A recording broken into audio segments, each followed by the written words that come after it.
Your students will now take the RITLS test. RITLS is an acronym for the Rhode Island Test of Language Structure. It tests knowledge of different sentence types in written English. The students will take the test and receive scores that reflect an estimate of their knowledge of written English. The test is composed of 100 questions administered on the computer screen. Students will see an English sentence on the left and 3 pictures, A, B, and C, to the right of the sentence. They must choose which corresponds to the meaning of the sentence. Now I'll show you what it looks like.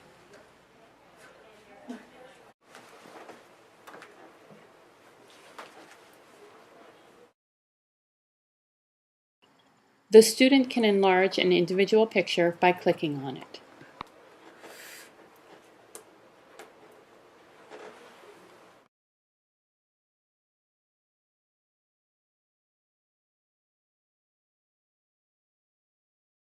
Before taking the test, the student will answer 4 practice questions. After choosing an answer for a practice question, the background of the image will change to either green or red. Red indicates a wrong answer. The student can continue to choose another answer. Once the student has responded correctly, the background of the image changes to green. Then the student clicks on the next button. The student will proceed in this manner through all the practice questions. Once the practice items are completed, the student is ready to take the test. Let's take a look at the practice test.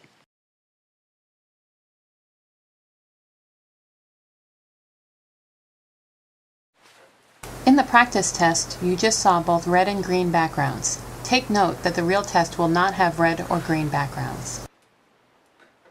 Once all the test items have been completed, the student will come to a yellow review screen. The student's responses for all the test items are listed on this screen. At this time, the student is able to go back and change answers or complete answers for items previously skipped over. The student does this by clicking on the question number for the item to be changed. The item comes up on the screen with a previously chosen answer highlighted in blue. The student can choose to keep the answer the same or choose another image by clicking on the corresponding letter. This will bring the student once again to the review screen. Once the student has reviewed his or her answers and made any changes, he or she will click Done.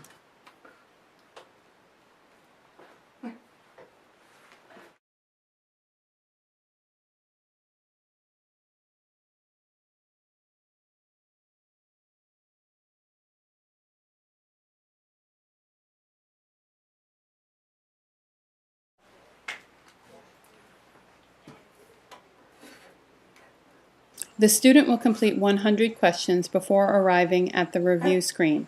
The student can choose to leave the answers the same or make changes to any response. When the student is done taking the test, try to allow the child to work independently. You should monitor the test and only help in instances where the child doesn't understand the directions, taking care not to cue the child as to the correct answer. Under no circumstances should you give the child ASL translations for any English words or sentences. If the student doesn't understand an English word, the child should do his or her best. If the student becomes bored and is answering without attending to the task or doesn't understand the task and is perhaps choosing the same letter for each item, you can try to encourage a child to stay on task. If this doesn't remediate the situation, you can discontinue the testing procedure for the student.